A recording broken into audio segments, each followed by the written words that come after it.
La Fédération française de natation présente Entre les lignes, le podcast qui vous plonge dans les coulisses de la natation et de ses acteurs, entretiens, reportages pour en savoir plus sur les dessous des 5 disciplines olympiques, parcours, anecdotes, tranches de vie sont au programme de votre nouveau rendez-vous.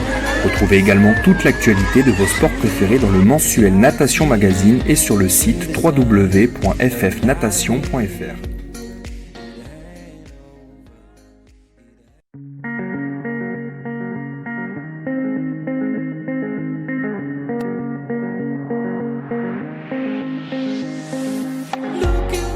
Pour ce 3e épisode d'Entre les lignes, direction le 14e arrondissement de Paris, dans la piscine Elisabeth. En plein cœur de la porte d'Orléans s'entraînent nageurs valides et para-athlètes. La rédaction de Natation Magazine a pu assister à l'une des séances organisées par l'association A2 C'est Mieux, dont l'objectif est de faciliter la pratique du sport aux personnes en situation de handicap. Ludovic, Sophie ou encore Dany, autant d'acteurs réunis pour un seul but, partager leur passion de la natation. Je suis Bertrand Raymond, je suis brevet d'état d'éducateur sportif aux activités de la natation. J'exerce depuis plus de 20 ans maintenant. Là, concernant nous, ce qu'on fait ce soir, les personnes à handicap, c'est la 2e année que je fais ça. 2e année où j'ai l'opportunité de pouvoir coacher des gens malvoyants ou non-voyants. Je vais te redire tout ce qu'on a dit sur le crawl. Ouais. Et puis on va revérifier si ça a bien fonctionné. Donc, tout à l'heure, ton crawl, ça allait pas assez vite. Ouais. Hein, et tu avais eu un manque d'amplitude au niveau de ton bras gauche. Hein. Donc il va falloir que tu fasses attention à t'étirer au maximum, à aller poser ta main le plus loin possible devant, mais aussi surtout à sortir le plus loin possible derrière. Quand tu sors ta main derrière, n'oublie pas de toucher ta cuisse.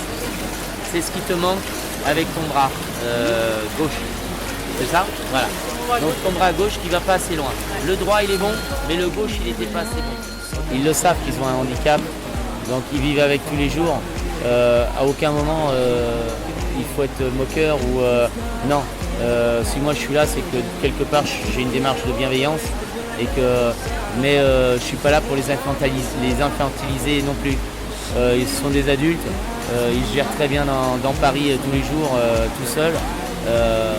Là, ils se gèrent très bien aussi dans l'eau, dans un autre espace, alors qui peut être un petit peu quand même à risque, hein, mais voilà, avec dans une piscine où il y a du monde à droite, du monde à gauche, des vagues, une ligne qui n'est pas franchement droite, et ils arrivent quand même à y aller.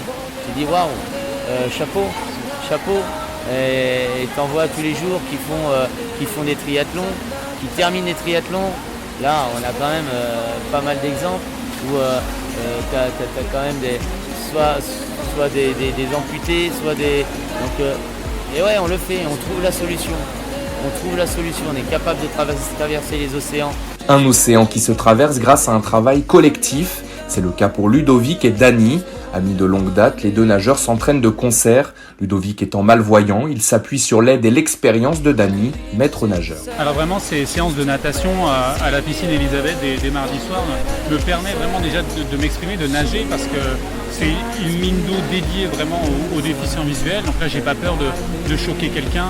Tout le monde est au courant que chacun a des problèmes de vue, des problèmes pour se repérer. Et donc, on a un coach qui est là, qui nous gère, qui nous fait des séances adaptées au niveau de chacun. Nous, ce soir, on va repartir c'est simple, sur 8 longueurs, 200 mètres.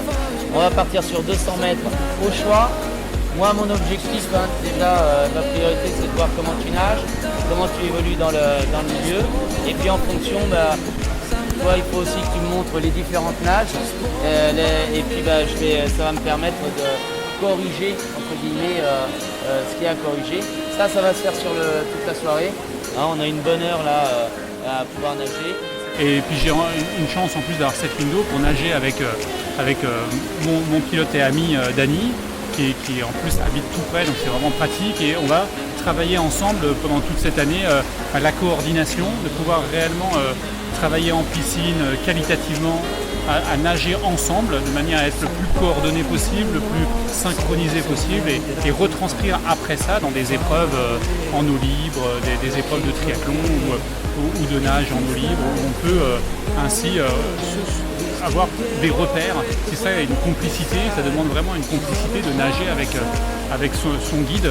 Donc cette window, ce créneau du lundi soir me permet vraiment de travailler ces différents aspects. Ça fait déjà presque 2 ans maintenant qu'avec Ludo on se connaît, qu'on a eu la chance de s'entraîner, et c'est vrai que la synchronisation est importante parce qu'en fait Ludo est obligé d'avoir un repère au son et à la voix pour pouvoir justement prendre une trajectoire. Donc c'est vrai que bon, il a cette chance en fait simplement en tant que déficient visuel par rapport on va dire à une personne qui est aveugle et qui ne voit pas, de pouvoir repérer une partie de mon corps on va dire, et de pouvoir prendre une direction choisie. Donc j'ai juste en fait à me placer devant lui ou sur le côté et à lui dire simplement au son de la voix de venir vers moi, tout ça. Et ça marchera tout seul. Bon, bien sûr, il y a toujours un peu de travail parce que Ludo, en fait, il n'est pas spécialement issu de la natation au départ. Donc il faut vraiment qu'on arrive techniquement à passer un cap pour avoir un corps projectile et pour surtout éviter à un moment donné de se retrouver à être handicapé dans l'eau, de façon à ce que quand on attaque la partie vélo et la partie course à pied, on soit exténué. Et ce qui est très important de travailler tous les deux, c'est que déjà c'est de s'entraîner ensemble, ça permet vraiment d'avoir une complicité et de se connaître parfaitement. Et surtout, qu'est-ce qui est mieux pour lui? Est-ce que c'est mieux de me mettre devant et qu'il me touche les pieds? Est-ce que c'est mieux de me mettre sur le côté? Mais la synchronisation est importante en s'entraînent le plus possible ensemble et en se connaissant vraiment au maximum. J'ai la chance d'avoir beaucoup d'amis, ça crée des relations assez fortes, toutes ces épreuves, toutes ces aventures, c'est des vraies aventures à chaque fois. Et oui, effectivement, la complicité est vraiment importante parce que par exemple, quand il y a des petites choses qui vont pas, il ne faut pas avoir peur de le dire. Donc on accepte d'autant mieux qu'on a une bonne complicité avec l'autre en disant non mais attends là, si tu te places à tel endroit ça va pas marcher, il faut pas qu'il ait peur de mal le prendre. Et dans une épreuve on n'a pas le temps d'y mettre les formes, de mettre non là ça va pas, c'est merde, tu fais quoi, je suis là, allez on est reparti. Voilà, il faut que ça réponde, il faut qu'on se connaisse, il faut qu'on ait toujours les bons mots, que ça soit efficace, rapide, parce que dans l'eau, que ce soit des épreuves de nage ou des épreuves on cherche à progresser, on cherche à gagner des secondes, des minutes, donc la complicité est importante pour toutes ces raisons-là. Au-delà du sport, l'envie d'aider de Dany prend racine dans son passé. Fils de moniteur et ancien militaire, il voit dans ce dévouement une prise de relais, une transmission acquise grâce à son père. Sur l'aventure humaine, oui, parce que forcément on est deux. Et moi je sais que c'est vrai que, comme tu disais, j'ai fait pas mal d'épreuves, c'est vrai en individuel, mais à la base c'est vrai, je viens aussi de sport collectif. Et cet aspect collectif, mon passé aussi un peu militaire, cet aspect de faire des choses ensemble et d'entraider. En fait, cette histoire, elle vient aussi depuis la jeunesse, parce que j'avais mon papa, qui était en fait directeur technique en ski de fond, de 75 à 82, et qui a guidé en fait une personne qui s'est retrouvée malvoyante à la suite d'un accident, et qui lui avait promis de l'amener aux Jeux Olympiques de 1980 à Norway. Et c'est lui en fait qui m'a transmis cette passion, on va dire, d'être guide de l'handisport, de l'handicap. Et je le remercie d'ailleurs aujourd'hui, même si aujourd'hui il est un petit peu malade, mais vraiment je le remercie et c'est lui qui m'a transmis ça. Et aujourd'hui j'essaie de le faire au mieux.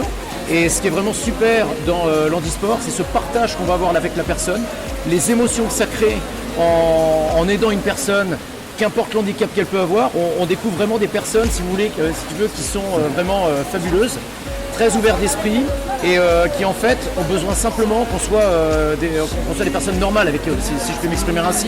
Être considéré comme une personne normale, c'est ce que vient également rechercher Sophie. Adhérente de l'association Les Expatriés, la nageuse s'est sentie à l'aise pour ce premier entraînement dans la piscine Elisabeth. Elle a retrouvé ses sensations d'antan et le plaisir de l'eau. Moi, je nage depuis que je suis petite et donc j'ai fait plusieurs cours avec les expatriés. Et en fait, l'année dernière, quand on a créé l'association, il y a 2 ans maintenant, on a cherché à obtenir des lignes d'eau et avec la ville de Paris, c'est assez compliqué. Et les expatriés ont cette ligne et en fait, ils la mettent à disposition de leurs membres en situation de handicap 1 semaine sur 2. Et donc en fait c'est comme ça qu'avec l'association qu'on a créée en parallèle qui s'appelle A2 c'est mieux, qui est partenaire des expatriés, on arrive 1 semaine sur 2 à avoir une ligne dédié, où on est en petit nombre, où on limite le nombre de personnes non-voyantes pour qu'elles soient à l'aise et que les autres puissent faire attention et que ça se passe bien, en fait, qu'il n'y ait pas de peur ou d'appréhension, et avec un coach juste pour nous. Et tu vas poser loin devant, tu te mets en appui. Tes battements ils sont bons, petits battements rapides. T'as vu, tu tournais pas assez rapidement, ta cadence n'était pas assez élevée, t'as accéléré un peu, c'est passé tout seul, du coup tu passes moins de temps dans l'eau au niveau de la respiration. Travaille ta respiration tous les 3 temps et puis ça va le faire tout seul. La natation pour moi au quotidien c'est beaucoup de bien-être, j'adore nager, ça me détend énormément. C'est un effort physique mais on peut vraiment choisir son intensité et il n'y a pas de stress associé, il n'y a pas de douleur associée, il n'y a pas de... C'est vraiment quelque chose qu'on peut faire dès qu'on est à peu près à l'aise dans l'eau, on peut enchaîner les longueurs sans stress et sans réfléchir, se couper du monde, rentrer dans une bulle et moi c'est ça que j'adore. Cet entraînement à la piscine Elisabeth a donc été l'occasion de plonger dans un monde d'échange et de partage, un univers ouvert aux autres pour se grandir soi-même. Mon métier d'éducateur me permet aussi de m'ouvrir aux différents publics, que ce soit des personnes valides comme non valides, on va dire entre parenthèses. Et voilà, l'intérêt en fait c'est de promouvoir le sport et de faire partager ma passion à toute personne, quelle qu'elle soit. Il ne faut pas se mettre des freins en se disant je suis trop gros, je ne suis pas assez musclé, je ne vois pas bien, il me manque un bras, il me manque une jambe, je ne sais quoi. Si vous avez envie de faire du sport, allez-y. Cherchez les bons acteurs et allez-y. Et si ce sujet vous a plu, consultez le catalogue des épisodes d'Entre les lignes sur YouTube et SoundCloud, ainsi que l'ensemble des publications de Natation Magazine sur le site www.calameo.fr.